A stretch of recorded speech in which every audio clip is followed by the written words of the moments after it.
আমি সোয়াবিন দিয়ে, আলু দিয়ে, ডিম দিয়ে, মুড়ি দিয়ে একটা চপ করবো।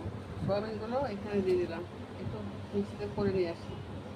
সোয়াবিন, কাঁচা লঙ্কা নিয়ে নিলাম, কটা মুড়ি নিয়ে নিলাম। একটা কিছু বানাচ্ছি, পরে বলবো। পেঁয়াজ কেটে নিয়েছি, লেবু কেটে নেবো, আলু ঘষে নিয়েছি, সোয়াবিন আর মুড়ি করে নিয়েছি। এবার ডিমটাকে ভেজে নিয়েছি। ডিমটা সেদ্ধ করে দিলে অনেক গ্যাস পোড়াবে, ওই থেকে এটাকে মামলে এবারে একটু ভুজিয়া করে দিয়ে দিই।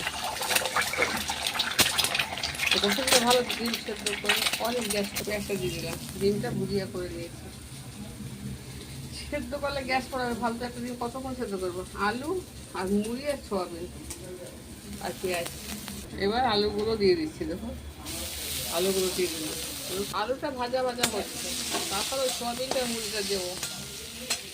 আলু আর সোয়াবিনটা হচ্ছে, এইটা এখন দিয়ে দিচ্ছি। এটা লঙ্কার গুঁড়োটা দিয়ে দিলাম, তারপর দেখাচ্ছে। একটু চিনি দিয়ে দিলাম, একটু নুন লাগবে, নুনটা কম হয়ে গেছে, একটু নুন দিয়ে দিলাম।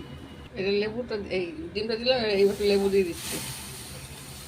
দেখা যাক, নতুনত্ব করছি তো, একটুখানি হালকা ময়দা দিয়ে দিচ্ছি, ওইটা আটা হবার জন্য। দেখুন এটা আমার হয়ে গেছে, এবার বানিয়ে আবার দেখাচ্ছি। এই দেখুন কর্নফ্লাওয়ার গুলিয়ে নিয়েছি, এইটা এরকম করে নিয়েছি, এইটা নিয়ে নিয়েছি, দেখাচ্ছি।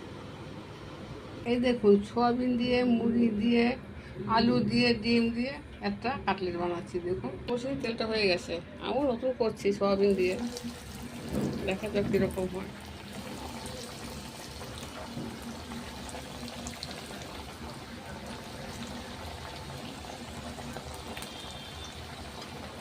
সোয়াবিন, মুড়ি, আলু, ডিম দিয়ে একটা কাটলেট হয়ে গেছে।